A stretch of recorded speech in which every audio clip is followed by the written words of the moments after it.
সরকার জনগণের একটা অভ্যুত্থানের উপর দাঁড়িয়ে তৈরি হয়েছে। সরকারের সব কাজে যে আমরা সন্তুষ্ট কিংবা মানুষ সন্তুষ্ট হচ্ছে ব্যাপারটা এরকম নয়, কেননা প্রত্যাশা তো অনেক।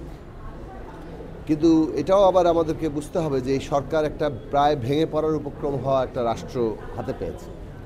প্রতিষ্ঠানগুলো বিশেষত পুলিশ, আইন শৃঙ্খলা বাহিনী তো ভেঙেই পড়েছে। এদেরকে পুনর্গঠন করা, প্রশাসনকে পুনর্গঠন করা এবং তাকে কার্যকর করা, সেই ক্ষেত্রে সরকারের আরও জোরালো ভূমিকা মানুষ প্রত্যাশা করে। 4 মাস পার হয়ে গেল, এর মধ্যে তাদের অনেকগুলো সাফল্য আছে, কিন্তু একই সাথে আইনশৃঙ্খলা পরিস্থিতি, দ্রব্যমূল্য, এইসব বিষয়ে এখনও মানুষের ক্ষোভ আছে এবং নিয়ন্ত্রণের জায়গাগুলোতে এখনও পর্যন্ত নানা দুর্বলতাও দেখা যাচ্ছে। আমরা যেটা মনে করি যে সরকার তো আসলে এই রাষ্ট্রের বিভিন্ন প্রতিষ্ঠানের মাধ্যমেই কাজ করে।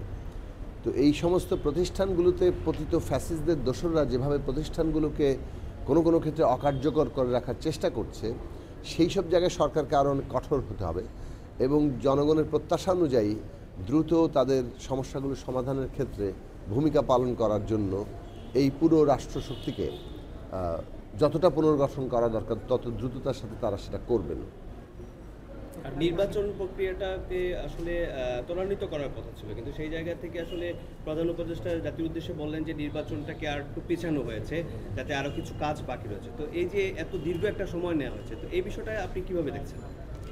না, এটা তো উনি ধারণা দিয়েছেন এবং একই সাথে এটাও বলেছেন যে সমস্ত অংশীজনদের সাথে আলোচনার বিষয়। এখন সরকারের দিক থেকে তো সরকারের একটা প্রস্তাবনা থাকতেই পারে এবং অন্যান্য অংশীজনদের সাথে আলোচনা করেই আমরা একটা ন্যূনতম ঐক্যমত্যের জায়গায় পৌঁছাবো। সেইটাই হয়তো শেষ পর্যন্ত আমাদেরকে সামনের দিকে এগিয়ে নিয়ে যেতে সাহায্য করবে। এখন প্রশ্ন আছে, আমি একটা জিনিসের শেষ প্রশ্ন করতে চাই যে আপনারা কিন্তু এই আন্দোলনে বেশ কিছু আপনারা ভূমিকা রেখেছেন এবং বড় ভূমিকা রেখেছিলেন, কিন্তু আমরা দেখতে পাচ্ছি যে দিন যত যাচ্ছে প্রগতিশীল রাজনীতির সাথে যারা জড়িত তারা ক্রমশ কিন্তু বিভিন্ন জায়গায় যে ভূমিকাটি রাখার কথা ছিল সেটি রাখছেন না। সে ব্যাপারে আসলে কি বলছেন? আপনারা কি আসলে বামপন্থী রাজনীতির সাথে যারা জড়িত তারা কি আসলে পিছিয়ে পড়ছে, নাকি এখানে কি হচ্ছে আসলে? না, দেখুন, এখানে বামপন্থা ডানপন্থার প্রশ্ন তো রাজনীতির ক্ষেত্রে নানাভাবে আদর্শিক জায়গায় আছে।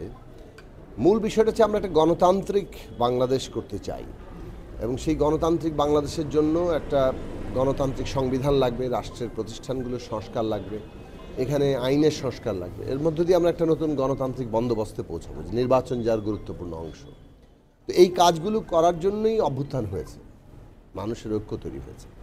এখানে বিভিন্ন রাজনৈতিক শক্তি বিভিন্ন মতাদর্শিক অবস্থান থেকেই কাজ করে, কিন্তু ন্যূনতম ফ্যাসিবাদের তাকে পরাজিত করার প্রশ্নে সবাই একটা আন্দোলনের সাথে যুক্ত হয়েছেন। এখন ন্যূনতম একটা গণতান্ত্রিক ব্যবস্থা প্রতিষ্ঠার প্রশ্নে এই ঐক্যটাকে আমাদের ধরে রাখার আমরা চেষ্টা করছি। এই কাজ এগিয়ে নিয়ে যাওয়ার জন্য আমরা আমাদের সাধ্যমতো ভূমিকা রাখার চেষ্টা করছি। আজকেও আমরা সিলেটে এখানে নতুন রাজনৈতিক বন্দোবস্ত প্রতিষ্ঠার লক্ষ্যেই গণসংলাপ করছি। আমরা প্রত্যেকটি মেট্রোপলিটন শহরে এই গণসংলাপ করেছি। ইতিমধ্যে 8টি মেট্রোপলিটন শহরে আমাদের এই গণসংলাপ হয়েছে এবং আমরা ঢাকায় করব। তারপরে আমরা আসলে আরও বিভিন্ন জায়গায় সারা দেশব্যাপী আমাদের সংগঠনের পক্ষ থেকে জনগণকে ঐক্যবদ্ধ করার এবং বিশেষভাবে রাষ্ট্র ব্যবস্থার যে সংস্কার রূপান্তর, সেইটার গণতান্ত্রিক রূপান্তরের জন্য যা যা করণীয়, মানুষকে ঐক্যবদ্ধ করা, সেই কাজে আমরা করছি। এখানে বিভিন্ন দলের তো রাজনৈতিক পার্থক্য আছে, সেই পার্থক্য অনুযায়ী যার যার অবস্থান থেকে তারা কাজ করছেন, কিন্তু মনে রাখা দরকার যে অভ্যুত্থানের রায় একটা ন্যূনতম গণতান্ত্রিক রাজনৈতিক ব্যবস্থা, এর বাইরে কোনো কিছু বাংলাদেশের মানুষ গ্রহণ করবে না। আচ্ছা, শেষ প্রশ্ন, শেষ একটাই প্রশ্ন।